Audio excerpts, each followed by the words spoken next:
আসসালামু আলাইকুম। আজকের ক্লাসে সবাইকে স্বাগতম।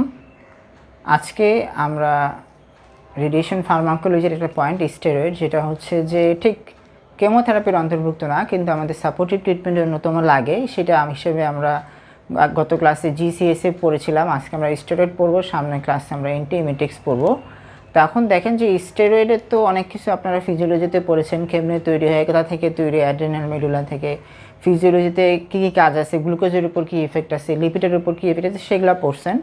আমাদের খালি ক্যান্সারের জন্য লাগবে এর অ্যান্টি ইনফ্ল্যামেটরি ইফেক্টটা, প্লাস হচ্ছে একটু কিছু আপনার হচ্ছে যে ইমার্জেন্সি ইফেক্ট তো আছেই। তা আমরা অ্যান্টি ইনফ্ল্যামেটরি ইফেক্টটা পড়ার পরেই এটার ইন্ডিকেশনটা ক্যান্সারের দিক থেকে পড়বো, এবং এটার সাইড ইফেক্টটা ক্যান্সারের ক্ষেত্রে কী এই ক্ষেত্রে আমরা সাইড ইফেক্ট হয় সেই দিকটা পড়বো। তাহলে আমাদের হচ্ছে যে ক্যান্সারের যে সিলেবাস সেটাতে কভার হয়ে যাবে। এখন দেখি যে অ্যান্টি ইনফ্ল্যামেটরি ফাংশন যদি জানতে চাই, তাহলে আমরা তো জানি যে স্টেরয়েড হরমোন হচ্ছে আপনার লিপিড সলিউবল হরমোন। মানে হচ্ছে যে আপনার সেলের তো যে মেমব্রেন আছে, বাই লেয়ার লিপিড যে মেমব্রেন আছে, ইন্টারপোজিং প্রোটিন, মাঝখানে প্রোটিন থাকে, সেটাকে ক্রস করতে পারবে।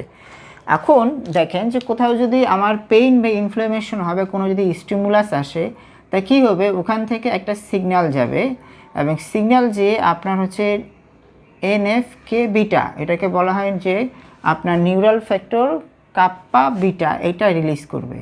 এই রিলিজটা হওয়ার কারণে আপনার হচ্ছে সে আবার আপনার নিউক্লিয়াসের ভিতরে নিউক্লিয়াসে যাবে, এবং সেখানে ডিএনএকে একটা সিগন্যাল দিবে। সেখান থেকে আপনার এমআরএনএ তৈরি হবে, এবং এমআরএনএ পরবর্তীতে আপনার একটা সাইটোকাইন রিলিজ করবে। আপনারা তো জানেন যে পেইনের কীভাবে প্রবাহ হয়, সেটা তো আমরা জানি যে ভেন্ট্রাল ডরসাল কলাম দিয়ে ল্যাটারাল এবং সুপার স্পাইনাল, ওটা আমাদের পরের বিবেচ্য বিষয়। এখন হচ্ছে যে এই যে রিলিজ সাইটোকাইন কী রিলিজ করে, আপনার হচ্ছে যে অনেকগুলো সাইটোকাইন রিলিজ করে। এর মধ্যে আমার যেহেতু স্টেরয়েড রিলেটেড, আমাদের জানা রাখবে যে ব্রাডিকাইনিন, সেরোটোনিন, হিস্টামিন, এগুলো সে রিলিজ করে। এখন এই দিক দিয়ে একটা পেইন যেতে পারে। এখন স্টেরয়েড করবে কি, স্টেরয়েড হচ্ছে এই যে নিউরাল ফ্যাক্টর কাপ্পা বিটা যেটা আছে, সেইটাকে আপনার হচ্ছে যে প্রিভেন্ট করবে। সেটাকে প্রিভেন্ট করার কারণে আলটিমেটলি আপনার হচ্ছে স্টিমুলাস আসলেও হচ্ছে যে এটা রিলিজ হবে না, আলটিমেটলি আমরা পেইন টের পাবো না। আরেকটা যেটা হচ্ছে যে পেইনের ক্ষেত্রে আরেকটা হচ্ছে যে আপনার কি বলা যায়, স্টিমুলেটর হচ্ছে প্রোস্টাগ্ল্যান্ডিন। প্রোস্টাগ্ল্যান্ডিনের তৈরির একটা ধাপে আছে, যেটা হচ্ছে আপনার অ্যারাকিডোনিক অ্যাসিড থেকে প্রোস্টাগ্ল্যান্ডিন তৈরি হয়। এখন ওইখানে আমার লাগে ফসফোলাইপেজ A2, এটাকে সহজে আমরা পিএক্স লেখে, বা হচ্ছে ফসফোলাইপেজ A2। আপনার হচ্ছে যে স্টেরয়েড এটাকে হচ্ছে যে প্রিভেন্ট করবে, এই জন্য প্রোস্টাগ্ল্যান্ডিন কম তৈরি হবে। আপনার non steroidal anti inflammatory drug কিন্তু আপনার ওই যে COX-1 COX-2 ইনহিবিটর আলটিমেটলি কিন্তু প্রোস্টাগ্ল্যান্ডিনটা ইনহিবিট করে পেইনটা কমায়, ব্রাডিকাইনিন সেরোটোনিন সেভাবে কমায় না। যাই হোক, আমার স্টেরয়েডটা প্রোস্টাগ্ল্যান্ডিনও কমাচ্ছে, এদিক দিয়ে ব্রাডিকাইনিনও কমাচ্ছে। তারপরে আরও অনেকগুলো আপনার হচ্ছে যে দেওয়া আছে, কিন্তু আমাদের আরেক কিছু পয়েন্ট জেনে রাখতে হবে যাতে MCQ চলে আসে, যে এই যে interleukin 1 alpha, interleukin 1 beta, interleukin 6 tumour necrosis factor alpha, এগুলো হচ্ছে যে আপনার এটা ইনফ্ল্যামেটরি, এটা মিডিয়েটর, এগুলাকেও সে হচ্ছে যে প্রিভেন্ট করে। আর আরেকটা যেটা হচ্ছে যে আপনার অ্যান্টি ইনফ্ল্যামেটরি কিছু ইফেক্ট আছে বডির, অ্যান্টি ইনফ্ল্যামেটরি কিছু মিডিয়েটর আছে, যেমন অ্যানেক্সিন 1, তারপর আইকে বিটা আলফা, এটা হচ্ছে ইনহিবিটরি অফ এনএফকে বিটা, MRP1 এবং SLP1, এইটাকে আবার হচ্ছে যে সে স্টিমুলাস দেয়। এই জন্য এভাবে আপনার হচ্ছে যে স্টেরয়েড অ্যান্টি ইনফ্ল্যামেটরি ইফেক্ট দিতে পারে। আরেকটা যেটা হচ্ছে যে আমরা তো জানি যে ইনফ্ল্যামেটরি ইফেক্ট দিতে গেলে আপনার কিন্তু যে নিউট্রোফিল বা মনোসাইটকে আপনার হচ্ছে সেই কেমোকাইন্সের প্রভাবে সেখানে যেতে হয়। আপনার স্টেরয়েড কিন্তু হচ্ছে যে সেটাকে প্রিভেন্ট করে, যে আপনার হচ্ছে অ্যাডারেন্স অফ মনোসাইট বা নিউট্রোফিল, যেটাকে প্রিভেন্ট করে। আরেকটা হচ্ছে যে আপনার আরেকটা যেটা হচ্ছে ক্যাপিলারি পারমেয়াবিলিটি কমায় দেয়। ক্যাপিলারি থেকে যে আমার যে মিডিয়েটরগুলো যাবে সেটাকে সে কিন্তু স্টেরয়েড প্রিভেন্ট করে দেয়। এভাবে কিন্তু স্টেরয়েড আপনার হচ্ছে অ্যান্টি ইনফ্ল্যামেটরি ইফেক্টের ক্ষেত্রে কাজ করে, এবং এটা আমাদের ক্যান্সারের যে ক্যান্সারের যে ট্রিটমেন্টে যে আমরা ইউজ করি, সেটার সাইডে আপনার কিন্তু কি বলা যায়, কোফ্যাক্টর হিসেবে কাজ করে। এখন দেখবেন যে বাজারে আপনার হচ্ছে যে 4-5 ধরনের কর্টিকোস্টেরয়েড পাওয়া যায় বা গ্লুকোকর্টিকয়েড পাওয়া যায়, যেটার মধ্যে হচ্ছে যে আপনার হাইড্রোকর্টিসন আছে, প্রেডনিসোলোন, ডেক্সামেথাসোন এবং মিথাইল প্রেডনিসোলোন। আপনার MCQতে মাঝে মধ্যে এটা কনভার্সন দিয়ে দেয়, যে যদি ধরেন যে আপনি 10 মিলিগ্রাম হাইড্রোকর্টিসন দিতেন, তাহলে এটা সমান সমান মিথাইল প্রেডনিসোলোন কত দিতে হবে, মনে রেখে 2 দিয়ে ভাগ করে দিলে 5 দিয়ে ভাগ করে দিলে যে 2 মিলিগ্রাম মিথাইল প্রেডনিসোলোন দিতে হবে। এটাকে আমরা হচ্ছে যে কী বলা যায় যে পটেনশনে যে দিছি যে একটা হাইড্রোকর্টিসনের আপনার কিন্তু হচ্ছে যে ডেক্সামিথেসন 18 গুণ বেশি শক্তিশালী, হাইড্রোকর্টিসন হচ্ছে প্রেডনিসোলোন 4 থেকে 5 গুণ আর মিথাইল প্রেডনিসোলোন 5 থেকে 6 গুণ। সাথে সাথে আপনার হচ্ছে যে ডেক্সামিথেসন যেটা যে শক্তিশালী বেশি এবং এটার হাফ লাইফ হচ্ছে বেশি লং টাইম, বাকিগুলো কিন্তু আপনার শর্ট টাইম। বাজারে হাইড্রোকর্টিসন আপনার হচ্ছে যে আইভি হিসেবে পাওয়া যায়, প্রেডনিসোলোন হচ্ছে ওরাল, ডেক্সামিথেসন ওরাল আইভি দুইটাতেই পাওয়া যায়, মিথাইল প্রেডনিসোলোনও ওরাল আইভি দুইটাতেই পাওয়া যায়। এখন স্টেরয়েডের ক্ষেত্রে যখন আমরা দেই তখন আমাদের মূল চিন্তা একটা জিনিস দেখবেন যে যেটা আস্তে আস্তে উইথড্র করতে হয়। এটা কেন করতে হয়, যেটা তো আমরা জানি যে আমাদের যে ব্রেইন আছে, ব্রেইনে তো আপনার হচ্ছে যে পিটুইটারি আছে, হ্যাঁ, পিটুইটারির উপরে আছে হাইপোথ্যালামাস।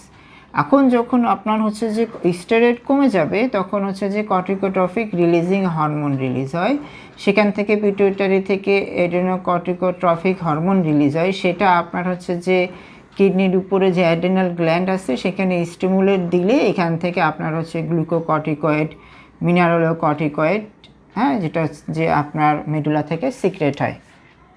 এখন যেটা হচ্ছে যে আপনি যদি বডিতে ধরেন হাইড্রোকর্টিসন দিলেন বা ডেক্সামিথেসন দিলেন, এই ডেক্সামিথেসন দিলে তো আপনার হচ্ছে যে এই যে গ্লুকোকর্টিকয়েড, মিনারেলোকর্টিকয়েডের সাপ্লাই বেশি বেশি থাকতেছে, ফলে সে কী করবে, সে একটা হচ্ছে যে নেগেটিভ ইনহিবিটরি সিগন্যাল দেবে, ফলে আপনার হচ্ছে যে কর্টিকোট্রফিক রিলিজিং হরমোন বা অ্যাডেনোকর্টিকোট্রফিক রিলিজিং হরমোন যেটা আছে সেটার পরিমাণ কমে আসবে। সেটার পরিমাণ কমে আসার কারণে আপনার ওই যে কিডনির উপরে যে অ্যাড্রেনাল গ্ল্যান্ডটা ছিল সেটা তখন শ্রিঙ্কেজ করে যাবে, ফলে আলটিমেটলি সে তার হচ্ছে কিন্তু কর্টিসল যে রিলিজের যে পরিমাণটা সেটা কমাই দিবে।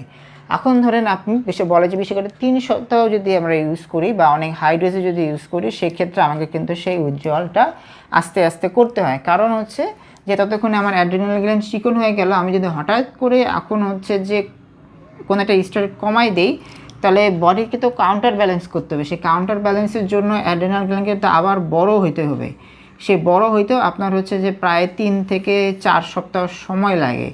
এই 3 থেকে 4 সপ্তাহ সময় কিন্তু অ্যাড্রেনাল গ্ল্যান্ডকে দিতে হবে, নাহলে কিন্তু আপনার আবার হচ্ছে যেটাকে কি বলে যে এডিসোনিয়ান ক্রাইসিস বা হচ্ছে যে কর্টিকোট্রপিক রিলিজ একদম কমে যাওয়ার কারণে আপনার কিন্তু ক্রাইসিস সৃষ্টি হতে পারে। এই জন্য যখন আপনি স্টেরয়েড উইথড্র করবেন তখন হচ্ছে যে আপনার আস্তে আস্তে উইথড্র করতে হবে, যাতে আপনার যথাসময় যথামতো অ্যাড্রেনাল গ্ল্যান্ডটা বড় হতে পারে। এবারে আমরা দেখি যে কীভাবে আসলে স্টেরয়েড আমরা কোথায় কোথায় ক্যান্সারের ক্ষেত্রে ইউজ করব। প্রথম হচ্ছে অ্যান্টি টিউমার এফেক্ট। আপনারা কিছু কিছু কেমোথেরাপি শিডিউল দেখবেন যেখানে হচ্ছে যে আপনার স্টেরয়েড ইউজ করা হয়, যেটা বেশিরভাগ ক্ষেত্রে আমরা দেখি যে হস্কিন লিম্ফোমা বা মাইলোপ্রলিফারেটিভ বা লিম্ফোপ্রলিফারেটিভ যে ডিজিজগুলো আছে, যেমন হস্কিন লিম্ফোমাতে আমরা কিন্তু ইউজ করি বোধহয় এবিভিডি, আর নন হস্কিনে হচ্ছে আরচপ। সেক্ষেত্রে আপনার কিন্তু হচ্ছে যে আমার হচ্ছে যে এখানে প্রেডনিসোলোন আছে, তারপরে হস্কিনে আছে বিকপ, এখানে কিন্তু আপনার হচ্ছে যে প্রেডনিসোলোন আছে।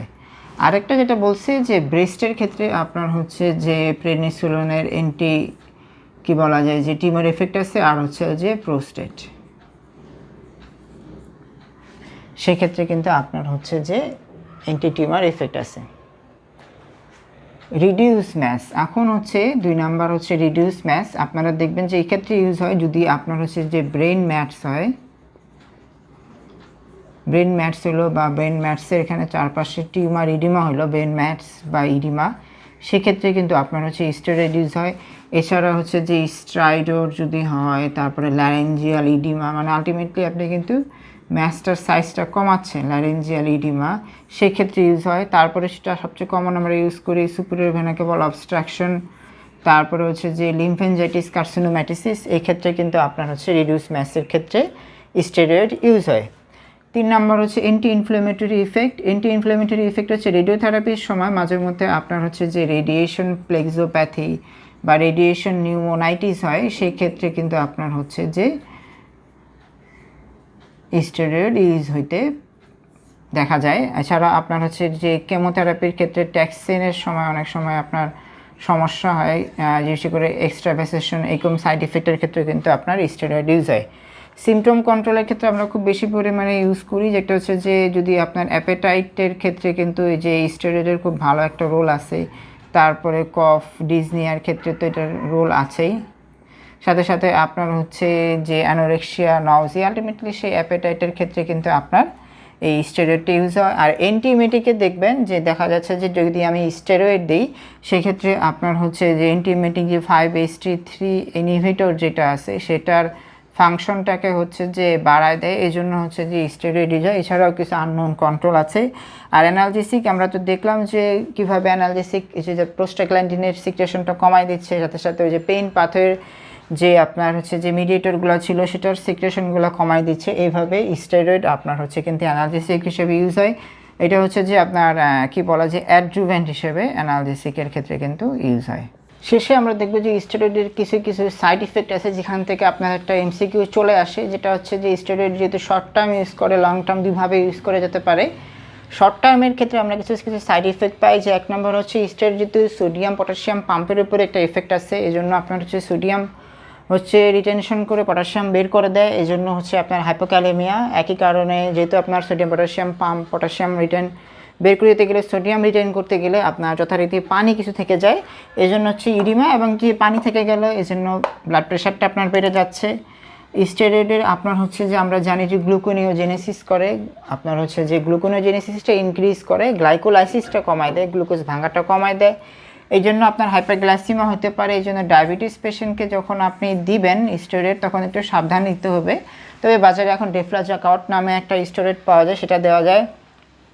যেহেতু এটার আপনার একটা অ্যান্টি ইনফ্লেমেটরি ইফেক্ট আছে, এখন প্রলং স্টেরয়েড ইউজ করলে হবে কি আপনার হচ্ছে নিউট্রোফিল মনোসাইট ইউসিনোফিলের পরিমাণটা কমে যায় বডিতে, তো এই জন্য আপনার হচ্ছে সহজেই কিন্তু ইনফেকশন হতে পারে। এছাড়াও সাইড ইফেক্টের মধ্যে আছে সাইকোসিস আর হাইপার সেন্সিটিভিটি, যদিও আবার হাইপার সেন্সিটিভিটি রিয়াকশনের ক্ষেত্রে আমরা অনেক সময় স্টেরয়েড ইউজ করি।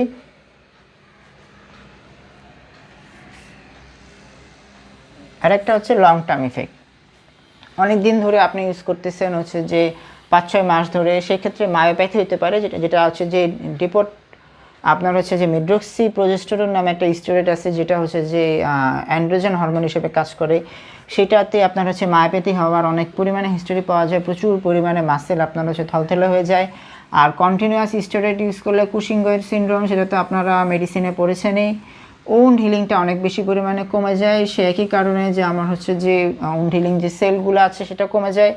আর স্টেরয়েডের আরেকটা রোল হচ্ছে অস্টিওপোরোসিস করে, কারণ হচ্ছে যে আপনার বোনসের উপরে যে ইফেক্ট আছে সেই জন্য আপনার বিশেষ করে বয়স্ক রোগীদের দেখবেন যে বোনের যে ক্যালসিয়াম ডিপোজিশন সেটা অনেক কমে যায়, অ্যাভাসকুলার নেক্রোসিস হতে পারে, সে একই কারণ অস্টিওপোরোসিস যে কারণে হয়। আর হচ্ছে যে পেপটিক আলসার ডিজিজ, ক্যাটারাক্ট হতে পারে, গ্রোথ রিটার্ডেশন হতে পারে। সবগুলো আলাদা করে যদি আপনি সাইড ইফেক্টের কারণ, আমি আসলে বইতে ওইভাবে খুঁজে পাই নাই, দেওয়া আছে সাইড ইফেক্টের কারণগুলো, আপনি একটু দরকার হলে গোলান নামে একটা বই আছে ওটা দেখে নিতে পারেন। তবে আপনার সাইড ইফেক্ট থেকে ছোটো করে এমসিকিউ চলে আসে। আপাতত স্টেরয়েড এতটুকুই, সকলকে ধন্যবাদ।